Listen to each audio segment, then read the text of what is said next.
Rail धारणारू जड़े महिला मृतदेह उद्धार होगा पर मृत महिला बापघर लोक मैंने हत्या अभियोग आनी एपरी अभावन घटना घटी बलांगीर जिला टिटिलागढ़ थाना रेहेनभट्ट स्टेशन निकट सिरोल गाँ निकटरे।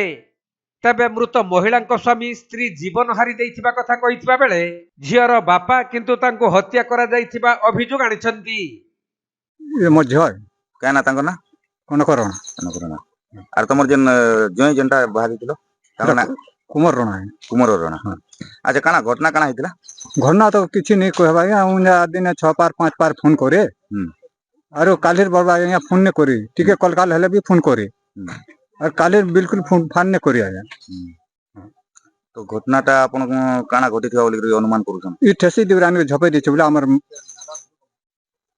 टेटा कुछे ने 3 किलोमीटर केंता करे आता यहाँ की धुरकी झटा ता जो सुसेट करबा थला ते पतरा अछि उठी हिथिता पतरा भितरे। तेबे मृत महिला जनक सईतला थाना टिकरापड़ा गाँव कनकरणा होइथिबा बेले तेंतुली खुंटी गाँव रे तांकर विवाह होइथिला। हेले स्वामी स्त्री भितरे बारंबार झगड़ा लगी रहउतबारु शेषरे एही भली अघटन घटिला बोली तांको बापा कहिसंती।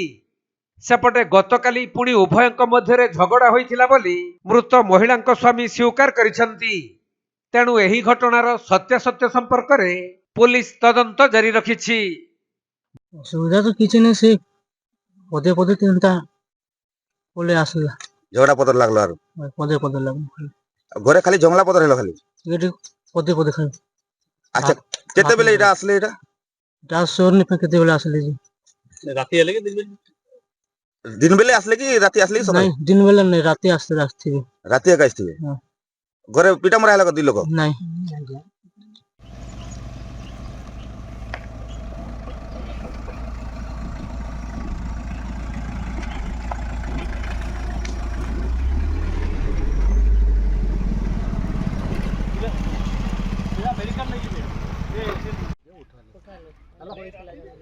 उठौछन तो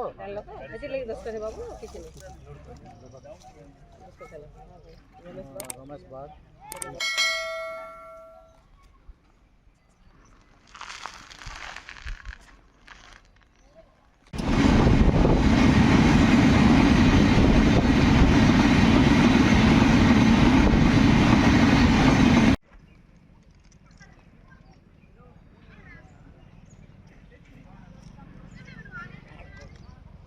बलांगीर जिला सईतलारू रणजीत साहू रिपोर्ट कोणार्क लाइव।